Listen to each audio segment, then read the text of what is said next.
Legend हमारे पवन दा को।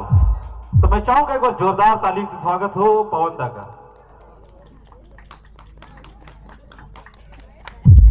मैं बुलाना चाहूंगा हमारे पवन दा को। मैं चाहूंगा एक बार और जोरदार ताली से स्वागत हो। थोड़ा ताली बजा था, एक बार जोरदार ताली हो। बहुत ही खुशी का माहौल है। हमारे आस्था बिटिया का प्रथम परम प्रसाद का इस शुभ अवसर पर आए हुए तमाम मेहमानों का हार्दिक स्वागत है, अभिनंदन है। तो चलिए